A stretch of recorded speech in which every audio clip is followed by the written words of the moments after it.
नमस्कार, बुलेटिन में आपका बहुत बहुत स्वागत है। मैं हूं आपके साथ दीपिका ओझा। चलिए शुरुआत करते हैं खबरों की। आज सिख समुदाय ने आनंद कारज मैरिज रजिस्ट्रेशन लागू किए जाने का कार्यक्रम आयोजित किया, जिसमें मुख्यमंत्री पुष्कर सिंह धामी ने भी शिरकत की। कार्यक्रम के दौरान सिख समुदाय ने शादी विवाह में रजिस्ट्रेशन लागू किए जाने के लिए सीएम धामी का धन्यवाद करते हुए उन्हें सम्मानित किया। वहीं कार्यक्रम के दौरान मुख्यमंत्री पुष्कर सिंह धामी ने कहा कि आनंद कारज मैरिज एक्ट व्यवस्था लागू करने से कई फायदे होंगे। महिलाओं बच्चों को अपने हक मिलेंगे, सभी लोग संगठित होंगे और एक जैसी व्यवस्था होगी तो आपसी सौहार्द भी बना रहेगा और बिना भेदभाव के समाज एकजुट होकर कार्य करेगा।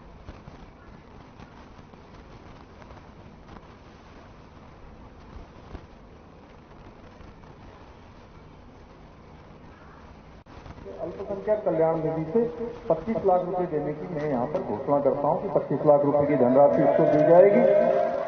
और इसके अतिरिक्त जो हमारा पूरा समाज है वो पूरे सेवा भाव से काम करता है।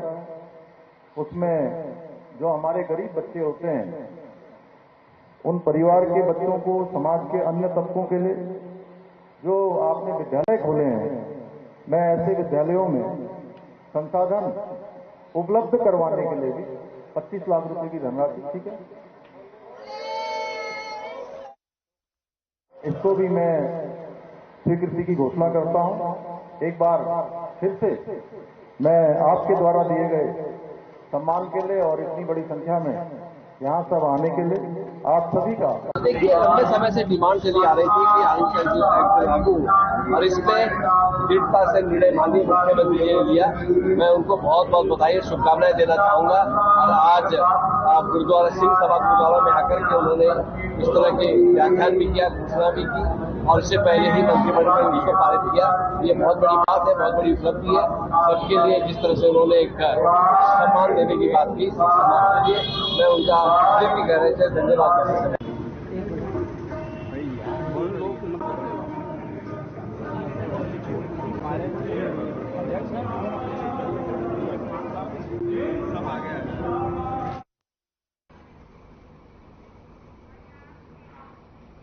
वहीं पूर्व प्रधानमंत्री स्वर्गीय अटल बिहारी वाजपेयी की 5वीं पुण्यतिथि पर भाजपा मसूरी मंडल द्वारा श्रद्धांजलि सभा का आयोजन किया गया, जिसमें उन्हें श्रद्धांजलि दी गई।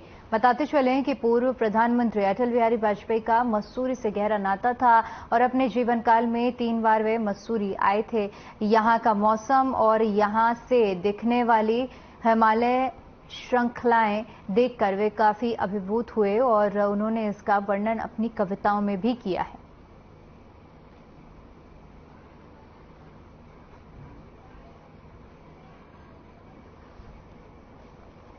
स्वर्गीय अटल बिहारी वाजपेयी का मसूरी से बहुत ही गहरा लगाव था। संसद में जब भारतीय जनता पार्टी के 2 सदस्य रह गए थे, उसके बाद के 5 वर्षों में 3 बार उन्होंने मसूरी की यात्रा करी और तीनों बार एकांत भवन जो हरियाणा गेस्ट हाउस था उस समय कैंपटी रोड पर, वहां उनका निवास रहा था। सरदेय अटल बिहारी वाजपेयी जी की 5वीं पुण्यतिथि के अवसर पर, जो कि भारत रत्न बिहार पूर्व प्रधानमंत्री रहे, और आपके ही मार्गदर्शन पर आज जो पार्टी है, जो 2 सदस्यों से लेकर आज पूरी बहुमत की सरकार है, निश्चित ही आपका मार्गदर्शन और आपके जो सपने थे उसको आदरणीय प्रधानमंत्री जी ने पूरा किया है। और यही नहीं, आप जो है जैसा नाम वैसा आपका व्यक्तित्व। परम श्रद्धेय भारत रत्न पूर्व प्रधानमंत्री अटल बिहारी वाजपेयी जी की 5वीं पुण्यतिथि पर भारतीय जनता पार्टी मसूरी मंडल उनको याद करता है, उनको श्रद्धांजलि देता है। उत्तराखंड माननीय अटल बिहारी वाजपेयी जी की देन है। जब वो प्रधानमंत्री थे तो उन्होंने उत्तराखंड का आवंटन किया था, और साथ में आज जो केंद्र की मोदी सरकार है उनके सपनों को पूर्ण करने में लगी है। उनका अमर रहे, अटल बिहारी वाजपेयी अमर रहे, अटल बिहारी वाजपेयी अमर रहे, अमर रहे, अमर रहे, अटल बिहारी वाजपेयी अमर रहे। चलिए बड़ी खबर का रुख करते हैं। देहरादून से बड़ी जानकारी सामने आ रही है। बताते चले कि बागेश्वर में होने वाले उपचुनाव से जुड़ी हुई ये खबर है। जहां पर बीजेपी ने जारी की है स्टार प्रचारकों की लिस्ट। 40 सदस्यीय स्टार प्रचारकों की लिस्ट जारी की गई है, जिसमें सीएम धामी और प्रदेश अध्यक्ष का नाम शामिल है। साथ ही साथ बीजेपी प्रदेश प्रभारी दुष्यंत गौतम का भी नाम इसमें शामिल है। तो बागेश्वर में उपचुनाव होने हैं। बताते चलें कि इसी कड़ी में स्टार प्रचारकों की सूची जारी की गई है, जिसमें सीएम धामी समेत प्रदेश अध्यक्ष और प्रदेश प्रभारी का भी इस सूची में नाम जारी है।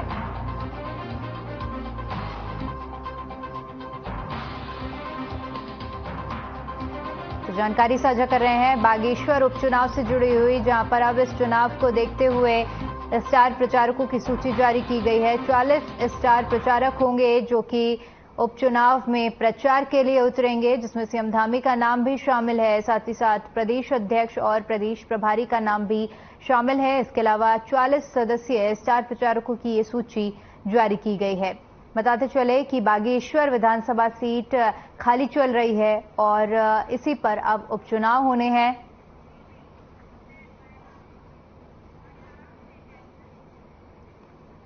कांग्रेस ने प्रधानमंत्री नरेंद्र मोदी के भाषण पर पलटवार करते हुए कहा कि बीजेपी का चाल चरित्र सबके सामने आ चुका है और यह खुद परिवारवाद की राजनीति करते हैं। उन्होंने कहा कि अमित शाह से लेकर बागेश्वर उपचुनाव तक बीजेपी परिवारवाद के सहारे जीने को मजबूर है। उन्होंने कहा कि बीजेपी परिवारवाद में डूबी हुई है और यह आप कांग्रेस पर आरोप लगाते हैं, जबकि हकीकत यह है कि बिना परिवार की बात के बीजेपी चुनाव जीत ही नहीं सकती है। उन्होंने कहा कि उत्तराखंड में जितने भी उपचुनाव हुए सभी में परिवारवाद का सहारा लिया गया। उन्होंने कहा कि बीजेपी सफेद झूठ बोलने में माहिर है और यह निर्लज्जता की एक पराकाष्ठा है। उन्होंने कहा कि बीजेपी पहले अपने गिरेबान में झांके फिर कांग्रेस पर आरोप लगाए।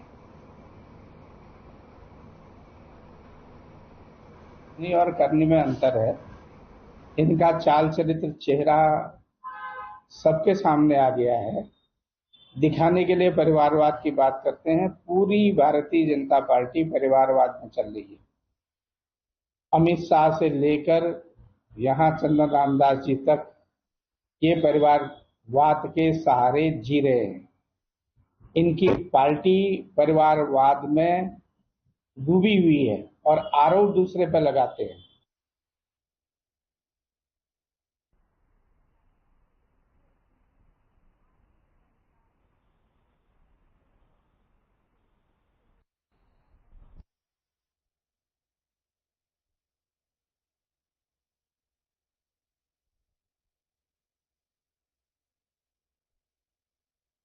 इन योजनाओं का काम कर रहे जिम्मेदार अधिकारी लापरवाह बने हुए हैं। इधर बात करें लाल कुआं शहर की, तो नगर के अंबेडकर नगर वार्ड नंबर 1 के निकट जगह जगह टूटी जल संस्थान की बड़ी पाइपलाइनों से हजारों लीटर पानी बहकर बर्बाद हो रहा है। पाइपलाइन टूटने से गंदा पानी लोगों के घरों में सप्लाई हो रहा है, जिससे लोग बीमार हो रहे हैं। लेकिन जल संस्थान ने अब तक इस पूरे मामले की सुध लेने की जरूरत महसूस नहीं की।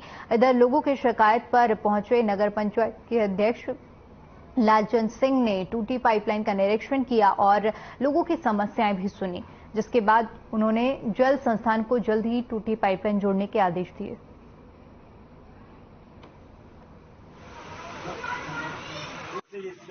काल पत्रकार साथियों को लेकर के मौके पे गया।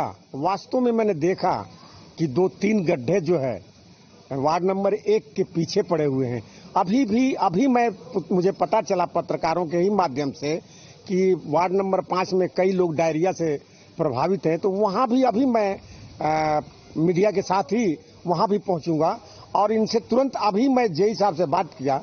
जेई साहब ने मुझे आश्वासन दिया कि 2 दिन के अंदर ही मैं उसे सब ठीक करा देता हूं, क्योंकि 2-3 गड्ढे हैं जो बरसात होने के बाद जो ज्यादा पानी फ्लो होता है नहरों में, तो वो उस गड्ढे में पानी जाता है, वही जो है लोगों को पानी पीने को मिलता है।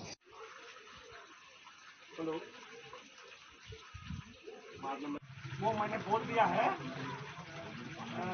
राधे शाम को। और वो स्थापित कॉलोनी में चोरी करने वाले आरोपी को पुलिस ने गिरफ्तार कर लिया है। आरोपी के कब्जे से चोरी हुए सामान से ज्यादातर सामान पुलिस ने बरामद किया है और कोर्ट के आदेश पर पुलिस ने आरोपी को जेल पहुंचा दिया है। कोतवाली पुलिस के मुताबिक विस्थापित कॉलोनी में रहने वाले एसपी शुक्ला ने पुलिस को तहरीर देकर बताया कि उनके घर देर रात अज्ञात चोरों ने घुसकर सोने चांदी के जेवरात और नकदी चुरा ली है। तहरीर के आधार पर पुलिस ने मामले में मुकदमा दर्ज कर आगे की जांच शुरू कर दी है।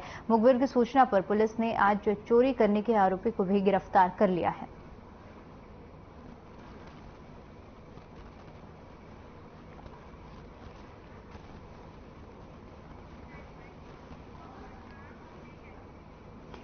वहीं पूरा मामला विधानसभा के रुसू की ग्राम पंचायत कलिया सौड के राजस्व ग्राम बागवान लग्गा चोपड़ा से है, जहां पर रेल विकास निगम की कार्यदायी संस्था एक निजी कंपनी ग्रामीणों की जमीन लीज पर लेकर खनिज भंडारण के काम कर रही है, जिसको लेकर ग्रामीणों ने आपत्ति दर्ज की है।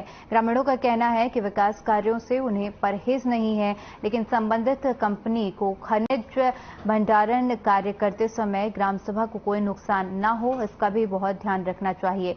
बताया कि 5 माह पूर्व एसडीएम श्रीनगर ने स्थानीय जनप्रतिनिधियों की ओर से लिखित रूप में विरोध दर्ज किया था, लेकिन ग्रामीणों की अभी तक सुध नहीं ली गई।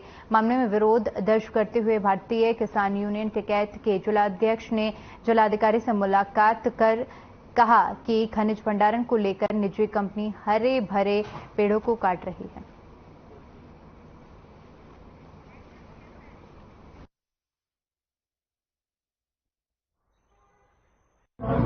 मामला इस तरह से है कि यहाँ पर हमारी ग्राम पंचायत में कलिया सौड़ विकासखंड जो भगवान लगा चोपड़ा गांव है, तो यहाँ पर जो रेल विकास निगम की कार्यदायी संस्था है ऋतिक कंपनी है, तो ये ग्रामीणों की भूमि लीज पर लेकर वहाँ पर खनिज भंडारण करना चाह रहे हैं। तो हम कहीं विकास का विरोध नहीं कर रहे हैं, लेकिन हमारा कहना ये है कि आप जो काम कर रहे हैं उसमें मानकों का थोड़ा ये ध्यान रखें और स्थानीय लोगों को विश्वास में लेकर कि भाई आपके खनिज भंडारण करने से क्या समस्या होगी, उसका निदान क्या होगा।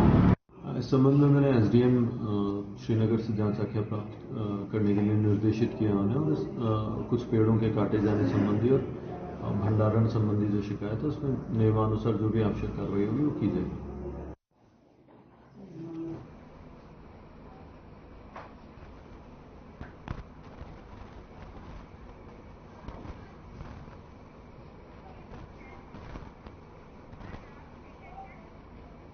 वहीं जनपद उधम सिंह नगर के खटीमा में राजस्व विभाग की टीम ने एनएच प्रशासन और पुलिस विभाग के साथ संयुक्त रूप से अभियान चलाकर सतारगंज रोड पहिनिया चौराहे के पास नेशनल हाईवे के किनारे अवैध रूप से बनाई गई लगभग 10 कच्ची दुकानों को जेसीबी के माध्यम से ध्वस्त कर दिया है।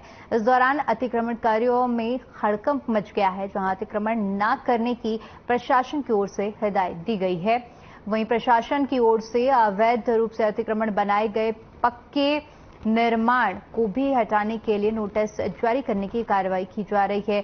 उन्होंने चेतावनी दी है कि अवैध अतिक्रमण को तत्काल हटा ले, वरना प्रशासन की कार्रवाई में अवैध दुकानों और मकानों को तोड़ दिया जाएगा।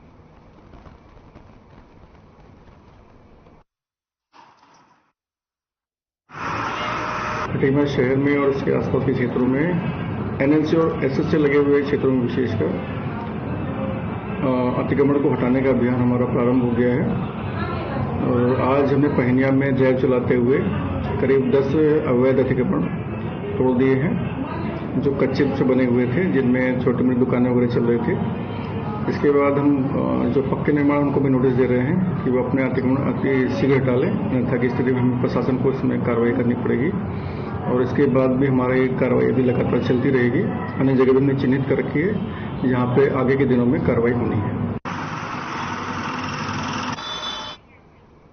देश विदेश के करोड़ों पर्यटकों के लिए आकर्षण का केंद्र रहने वाला राम झूला पुल पर्यटकों की आवाजाही के लिए बंद कर दिया गया है। भारी बारिश की वजह से राम झूला पुल की नींव में दरार आ गई, जिसकी वजह से पुल पर आने जाने से रोक लगा दी गई है। माना जा रहा है कि गंगा के उफान पर आने की वजह से यह दरार आई है। सुरक्षा की दृष्टि से एसडीएम के निर्देश पर राम झूला पुल पर्यटकों के लिए बंद कर दिया गया है। पुलिस ने बैरिकेड करके पर्यटकों को राम झूला पर जाने से रोकना शुरू कर दिया है। वहीं पीडब्ल्यूडी की टीम निरीक्षण करने के लिए रामझूला भेजी गई है और इंजीनियरों की टीम निरीक्षण करने के बाद जो रिपोर्ट सौंपेगी उसके आधार पर रामझूला पर आवाजाही को लेकर निर्णय किया जाएगा।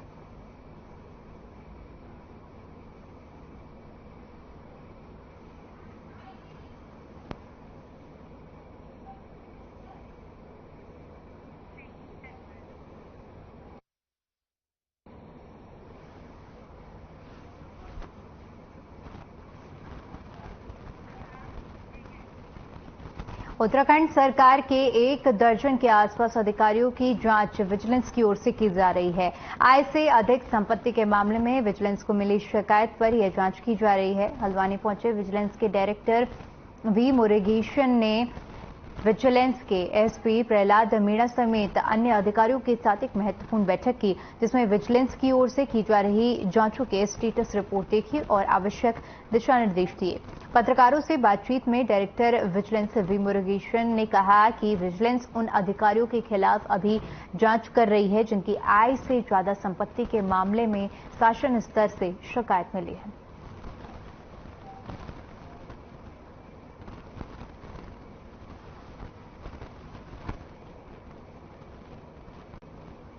जो पहले प्रमथ से आए थे उन लोगों के खिलाफ हमने मुख्यालय को, पुलिस मुख्यालय को हमने इंफॉर्मेशन दी है। अभी उसी पे जो हमारा इन्वेस्टिगेशन उसी के आगे बढ़ रही है, वो जल्द से जल्द हमने कंप्लीट करेंगे। उसी इन्वेस्टिगेशन दौरान किसी और का भी रोल आता है, उनको भी हम सम्मिलित करके जांच करके एविडेंस इकट्ठा करके शासन को भेजेंगे। जैसे यही हमने पहले ही कहा 1064 में शिकायत होते हैं तो उसी हिसाब से हमारा कार्रवाई होता है। जैसे कि विजिलेंस का प्रक्रिया भी एक सीआरपीसी की तरह, जैसे भी एविडेंस आता है उसी हिसाब से आगे कार्रवाई होती है। क्यों तो खरीदा को समय अपने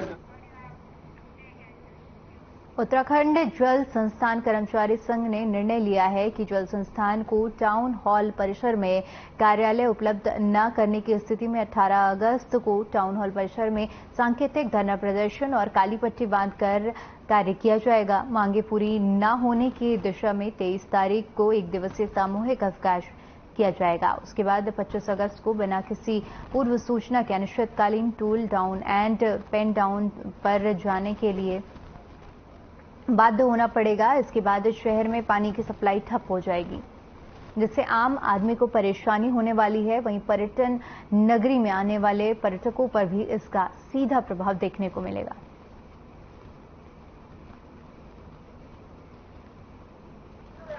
बार बार मौखिक लिखित नगरपालिका अध्यक्ष मसूरी के साथ पत्राचार भी किया और उनकी तरफ से हमें जो अभी तक संतोषजनक जवाब नहीं मिला, जिसकी वजह से जो आज जो हमें जो ये कदम उठाना पड़ रहा कि जी चाहे हमारा उपभोक्ता है वो भी हमारा आदमी है, उन्हें कष्ट हुआ तो हमें भी कष्ट हुआ, हमारे कर्मचारियों को भी कष्ट हो रहा। तो लिहाजा यह है कि मैं शासन प्रशासन से जो उम्मीद करता हूं कि इसमें जो है जो 2007 से जी ये प्रकरण चल रहा है। डॉक्यूमेंट इधर उधर होगा तो ढूंढना ही मुश्किल हो जाएगा फिर एक कागज।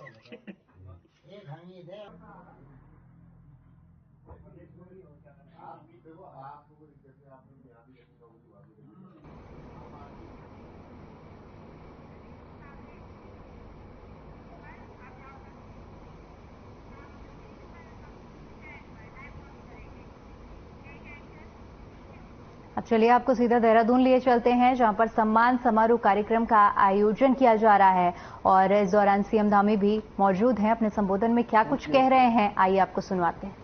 पूज्य गुरु ग्रंथ साहब श्री गुरुद्वारा सिंह सभा में आज संक्रांत के अवसर पर उपस्थित एक संगत में हमारे इस क्षेत्र के लोकप्रिय विधायक आदरणीय खजानदास जी, हमारे देहरादून शहर के मेयर श्री सुनील उनियाल दामा जी, श्री पुनीत मित्तल जी, श्री श्याम अग्रवाल जी, विशाल जी, संतोष नागपाल जी और जो लगातार इस पूरे गुरुद्वारा साहब, सिंह सभा और अनेक धार्मिक कामों को, सामाजिक कामों को आगे बढ़ाते हैं, हमारे प्रधान जी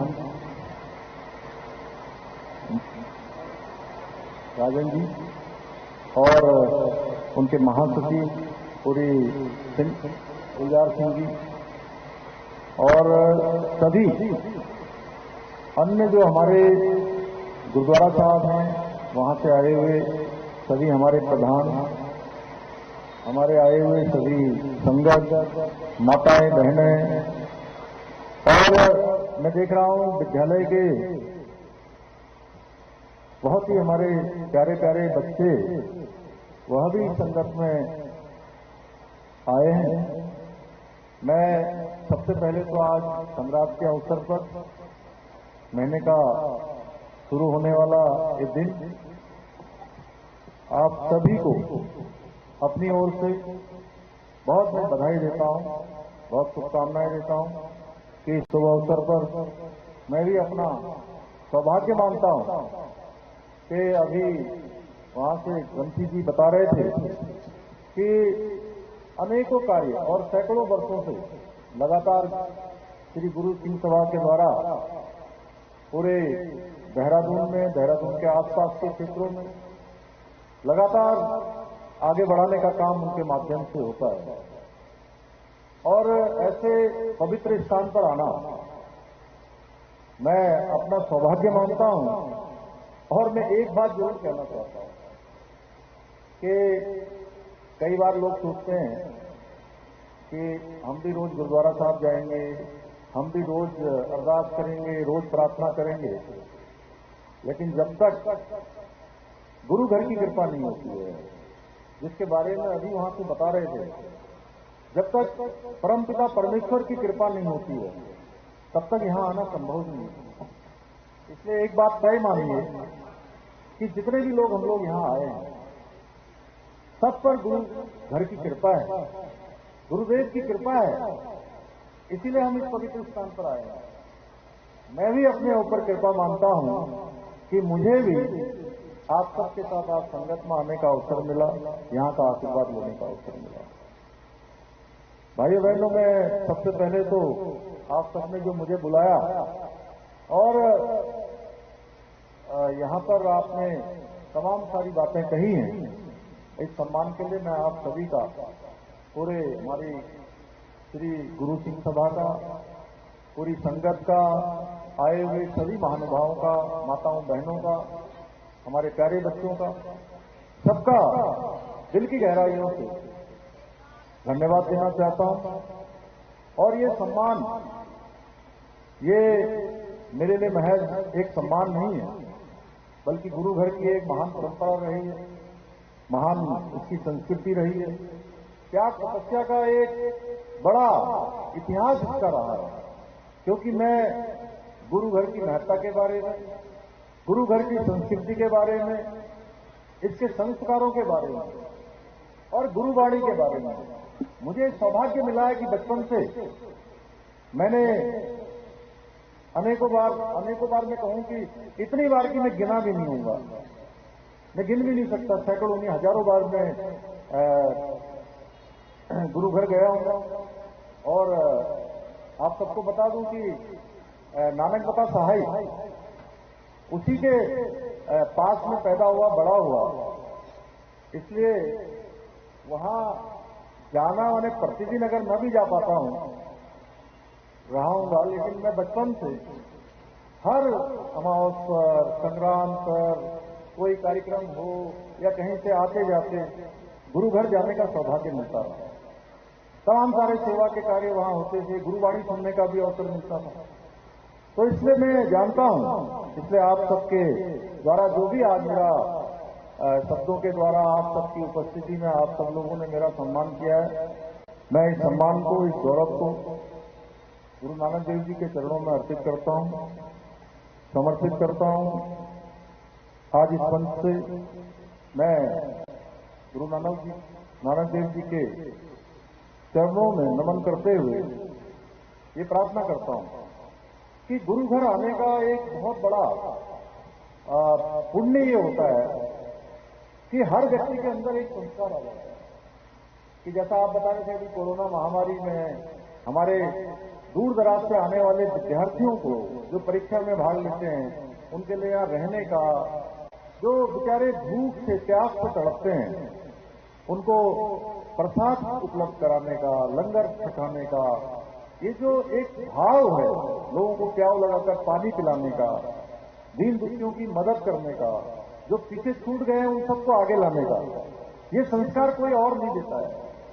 ये संस्कार यहां से शुरू होता है, क्योंकि ये जो हमारा गुरु घर है ये हमारे अंदर ये संस्कार देता है कि गुरु की कृपा से ये शरीर, ये हमारा जीवन हम दूसरों के लिए लगाएंगे तो जीवन हमारा सफल भी होगा, पुण्य भी होगा और गुरु घर की कृपा भी हमारे ऊपर होगी। मैं भी भगवान से, गुरु घर से कृपा करता हूं कि आपका आशीर्वाद मुझ पर बना रहे और प्रदेश के अंदर जो दायित्व मुझे गुरु की कृपा से मिला है, 1.25 करोड़ उत्तराखंड वासियों की सेवा लगातार मैं करता रहूं। भाइयों बहनों, आज कारज एक्ट की बात अभी आप सबके सामने हुई है। ये आनंद कारज एक्ट इसके लिए 1909 में पहली बार मांग उठी थी और इसके बाद